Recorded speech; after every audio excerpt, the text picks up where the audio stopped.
سلام دوستان، امروز 16 آبان 1404 با جمع دوستانمون اومدیم چشمه فرو عرفده، ولی متاسفانه با یه صحنه خیلی ناراحت کننده روبرو شدیم. قدیم اینجا همش آب بود، چشمه بود و این آبشار از اینجا آب می آمد. کل این مجموعه، کل این از این ارتفاع از اون بالا آب می آمد و اینا آب به صورت شکیل و زیبا به پایین سرازیر میشه.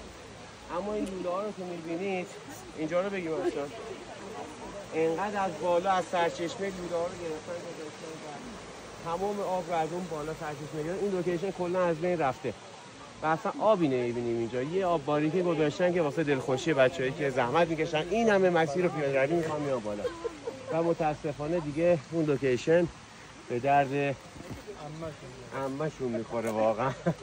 خب ما که تا اینجا زحمت کشیدیم و یه دست افتخار خودتون بزنید که مسیر طولانی رو اومدیم دمتون گرم. ولی خب در صورت تو ضرر کردی، تو باختی نیومدی، ما اومدیم منفعلی داریم که بچه‌ها کی ضرر کرد؟ تو ضرر کردی اومدی، تو باختی، ما ضرر کردیم. وگرنه ما داریم اشغال میکنیم. اصلا کی ضرر کرد؟ ما ضرر کردیم. البته اینجا ما ضرر کردیم. آب نداریم، آب کو؟ همه لوله رفته پایین. این لوله مال تهرانه. نوشته ازغالی داره مبالغ رو برمیگردونه. اینجا آنتن نمیده وگرنه لوله رو برگردوندم بچه. پول این تور همه برمیگرده. ما اعتراض داریم. این خودی نیست. چرا یه برعکسی؟ ما ضرر کردیم. هرچی من میگم برعکسشه میگه. نفوذی تو بگی ببینم تو چرا امروز برعکسی؟ نفوذی کدوم تور هستی لعنتی؟ ما ضرر کردیم. خریدنش چک کنم.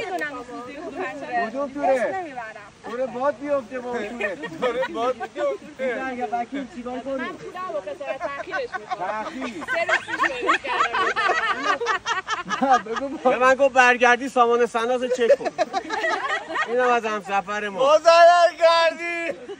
ما چشمه ندیدیم. چشمه میبینیم. ما لوله دیدیم. آره قولیم.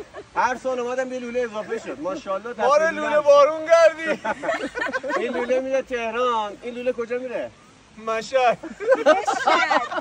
اون لوله میره. اون لوله